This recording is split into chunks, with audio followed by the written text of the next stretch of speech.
नमस्कार दोस्तों, स्वागत है आपका हमारे यूट्यूब चैनल वन एग्ज़ाम में। आइए हम आज लेके आए हैं आपके लिए पैसेज, पुनः उपस्थित हुए हैं यूपी ट्रिपल एस सी पेट 2022 के लिए। चलिए देखते हैं इस पैसेज में क्या प्रश्न है, कैसा है, उसका अभ्यास करते हैं जो आपके लिए, आपकी परीक्षा के लिए उपयोगी सिद्ध होगा। देखिए गद्यांश है कि आवश्यकता इस बात की है कि हमारी शिक्षा का माध्यम भारतीय भाषा हो। आवश्यकता इस बात की है कि हमारी शिक्षा का माध्यम भारतीय हो, भारतीय भाषा हो, जिसमें राष्ट्र के हृदय मन प्राण के सूक्ष्मतम और गंभीरतम संवेदन मुखरित हो, और हमारा पाठ्यक्रम यूरोप तथा अमेरिका के पाठ्यक्रम पर आधारित न होकर हमारी अपनी सांस्कृतिक परंपराओं एवं आवश्यकताओं का प्रतिनिधित्व करें। भारतीय भाषाओं, भारतीय इतिहास, भारतीय दर्शन, भारतीय धर्म और भारतीय समाज शास्त्र को हम सर्वोपरि स्थान दें। उन्हें अपने शिक्षा क्रम में गौड़ स्थान देकर या शिक्षित जन को उनसे वंचित रख कर हमने राष्ट्रीय संस्कृति में एक महान रिक्त को जन्म दिया है, जो नई पीढ़ी को भीतर से खोखला कर रहा है। हम राष्ट्रीय परंपरा से ही नहीं, सामयिक जीवन प्रवाह से भी दूर जा पड़े हैं।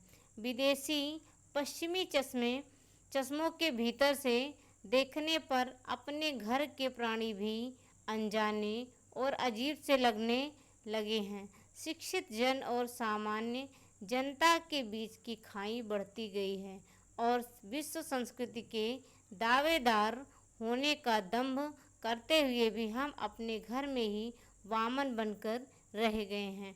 इस स्थिति को हास्यास्पद ही कहा जा सकता है। देखिए ये गद्यांश रहा। इस गद्यांश के अकॉर्डिंग कुछ प्रश्न दिए गए हैं और उसका उत्तर आपको इस गद्यांश में ही मिलेगा। और ये बात है कि हमने आपको बताया है पिछली वीडियो में कि किस गद्यांश को सॉल्व करते समय 3 बातों का ध्यान बहुत ज़रूरी होता है। एक तो गद्यांश को सरसरी निगाह में पढ़ करके, दूसरा हमें कुछ व्याकरण ज्ञान होना चाहिए, तीसरा प्रश्न पढ़ करके और उससे संबंधित जो वाक्य हो, शब्द हो, वहाँ पर हमें तुरंत उपस्थित होना है और गद्यांश के आधार पर ही हमें उत्तर देने का प्रयास करना चाहिए। हमें मनगढ़ंत उत्तरों को नहीं करना चाहिए जब तक वो विकल्प में उसके भाव न मिले। गद्यांश के आधार पर उस उपस्थित पंक्तियाँ हों, उसके आधार पर भाव न मिले तब तक उत्तर को सही नहीं करना चाहिए, अन्यथा प्रश्न गलत होने की संभावना बनी रहती है। चलिए प्रश्न की ओर हम चलते हैं, देखते हैं क्या प्रश्न है आज के गद्यांश के, कठिन है अथवा सरल है। देखिए पहला प्रश्न है कि हमारी शिक्षा का माध्यम भारतीय भाषा इसलिए होना चाहिए क्योंकि उसमें, अभी हमने पढ़ा, शिक्षा व्यवस्था पर व्यंग लिखा है लेखक ने और कहा है उसमें गद्यांश में बात आई है कि हमारी, ये लिखा है कि हम, प्रश्न है पहला, हमारी शिक्षा का माध्यम भारतीय भाषा होना चाहिए। क्यों होना चाहिए? क्योंकि विदेशी पाठ्यक्रम का अभाव होता है, हो सकता है। सामयिक जीवन निरंतर प्रवाहित होता रहता है, ये भी हो सकता है। भारतीय इतिहास और दर्शन का ज्ञान निहित है, ये भी है। भारतीय मानस का स्पंदन ध्वनित होता है, ये भी है। देखिए एक प्रश्न के चारों विकल्प तो सही नहीं हो सकते हैं, अतः हमें क्या करना चाहिए, गद्यांश के आधार पर जो ये पंक्ति का उद्देश्य है कि हमें हमारी शिक्षा का माध्यम भारतीय भाषा हो, कि भारत की जो भाषा है वही हो माध्यम, ये क्यों ज़रूरी है। जैसे कि अभी नई शिक्षा नीति लागू हुई है तो वहाँ पर कई सारी भाषाओं को मतलब कि अनिवार्य रूप से पढ़ने के लिए कहा गया है, जिसमें से त्रिभाषा सूत्र के अंतर्गत एक क्षेत्रीय भाषा को भी सम्मिलित किया गया है। उसी दृष्टि को देखते हुए ये गद्यांश थोड़ा मिलता जुलता है। देखते हैं क्यों जरूरी है। देखिए यहाँ लिखा है कि आवश्यकता इस बात की है कि हमारी शिक्षा का माध्यम भारतीय भाषा हो, जिसमें राष्ट्र के यही पंक्ति है जो आपका उत्तर सही करेगी। क्या है कि जिसमें राष्ट्र के हृदय मन प्राण के सूक्ष्मतम और गंभीरतम संवेदन मुखरित हो।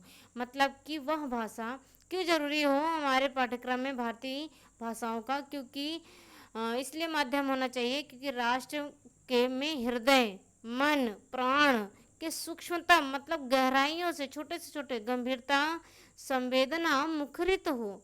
और तो इसमें देखिए क्या इससे संबंधित कोई विकल्प है। विदेशी पाठ्यक्रम का अभाव होना होता है। विदेशी पाठ्यक्रम का अभाव तो नहीं होता। अगर देखें तो ये जो आपका गद्यांश है थोड़ा गहराई से लिया गया है। हो सकता है आपका प्रश्न ऐसे ही आए या ऐसा ही गद्यांश हो। सरल भी हो सकता है, कठिन भी हो सकता है। इसके पूर्व जो वीडियो बनाई गई है उसमें कुछ सरल गद्यांश हैं, लेकिन ये थोड़ा कठिन स्तर का लग हो सकता है आपके लिए, लेकिन ऐसा पूर्ण रूप से नहीं है। देखिए इसमें पूछा है कि हमारी शिक्षा का माध्यम भारतीय भाषा इसलिए होना चाहिए क्योंकि विदेशी पाठ्यक्रम का अभाव होता है। देखिए विदेशी पाठ्यक्रम का अभाव हमारी शिक्षा में नहीं होता है, भाव तो रहते हैं लेकिन वो भारतीय होकर रहते हैं। सामयिक जीवन निरंतरता प्रवाहित होता रहता है। नहीं, ये भी पूर्ण रूप से सही नहीं है। तीसरा है कि भारतीय इतिहास और दर्शन का ज्ञान निहित रहता है। हाँ ये तो है, लेकिन पूर्ण रूप से नहीं हो सकता है। तो अब एक ही उत्तर बचा है, भारतीय मानस का स्पंदन ध्वनित होता है। भाव यही सही है, इसलिए उत्तर भी यही सही होगा। ये रहा बड़ा ही महत्वपूर्ण प्रश्न। चलिए हम दूसरे प्रश्न की ओर चलते हैं।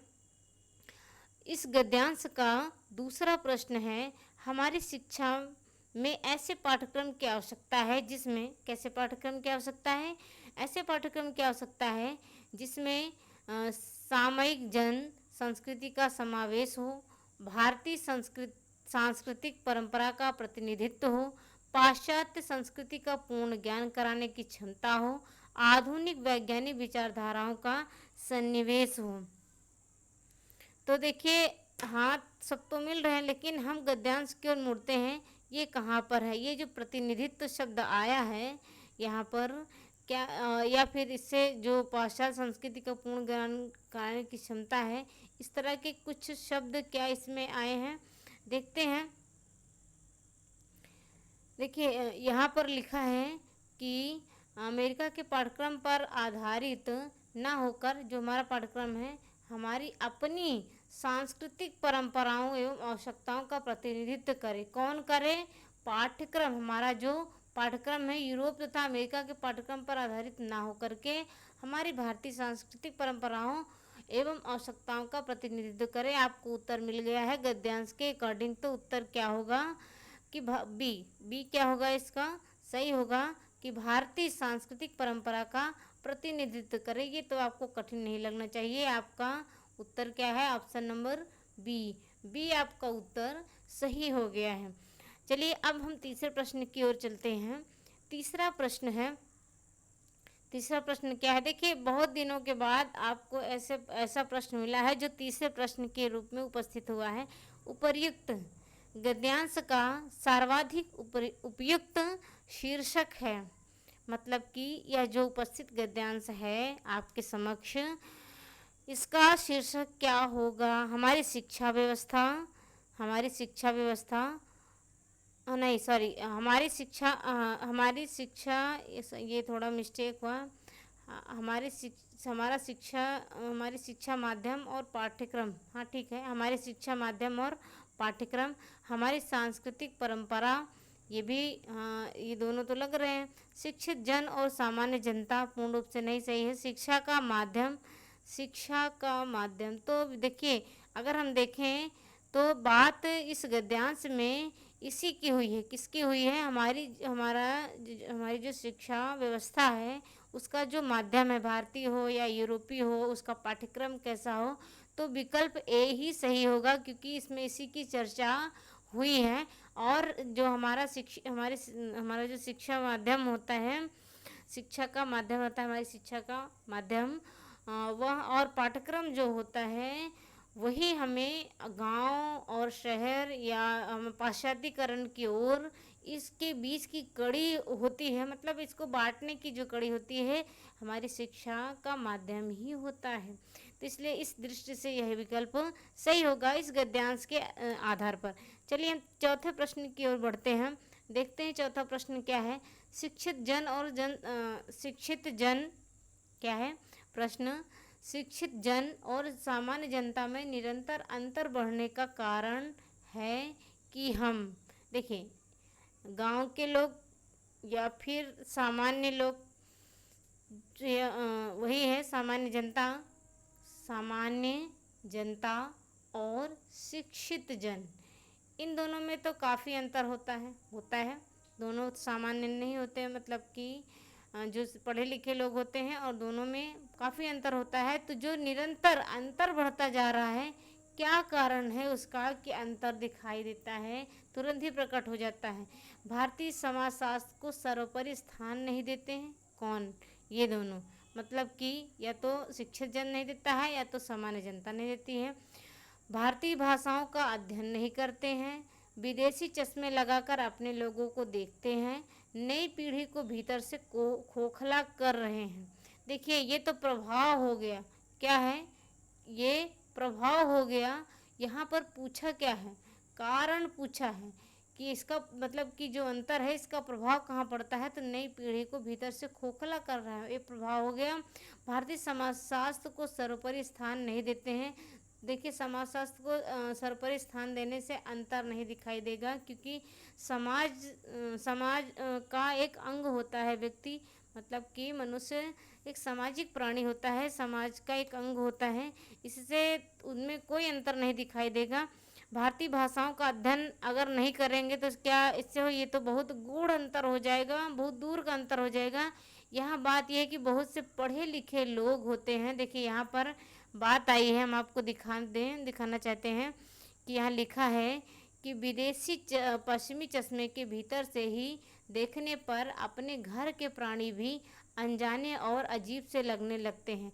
मतलब आपने विदेशी चश्मा से तात्पर्य क्या है? विदेशी चश्मे का मतलब ये कि विदेशी भाषाओं का, विदेशी पाठ्यक्रमों का अध्ययन कर लेने के बाद आप सामान्य जन के साथ ऐसा व्यवहार करने लगते हैं कि आप में और सामान्य जनता के बीच में जो अंतर होता है वो स्पष्ट दिखाई देने लगता है कि आप पढ़े लिखे हैं, अपने को एडवांस समझते हैं, ऐसा वगैरह वगैरह।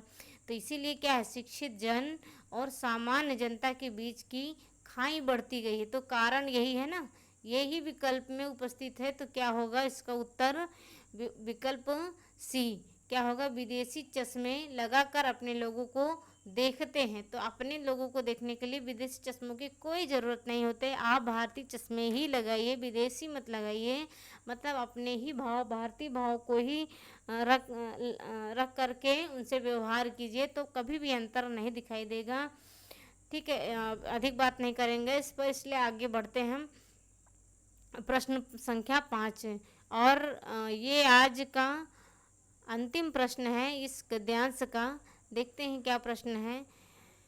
हमें राष्ट्रीय सांस्कृतिक परंपरा के साथ साथ जुड़ना चाहिए कि नहीं चाहिए?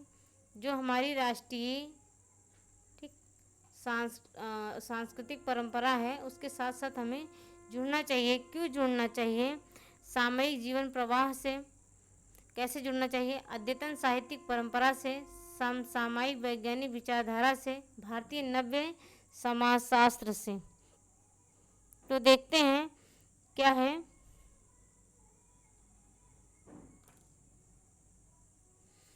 देखिए, यहाँ देखते हैं इसमें क्या उत्तर होगा। प्रश्न पूछा हमें राष्ट्रीय सांस्कृतिक परंपरा के साथ साथ जुड़ना चाहिए। हमें इसलिए जुड़ना चाहिए क्योंकि नव्य समाज बनाना है। यहीं कहीं लाइन आई थी ये, अगर देखें तो ये जो लिखी है ये पंक्ति कि क्या है, विश्व संस्कृति के दावेदार होने का दंभ करते हुए हम अपने घर में ही वामन बन करके रह गए हैं। इस स्थिति को हास्यास्पद ही कहा जा सकता है।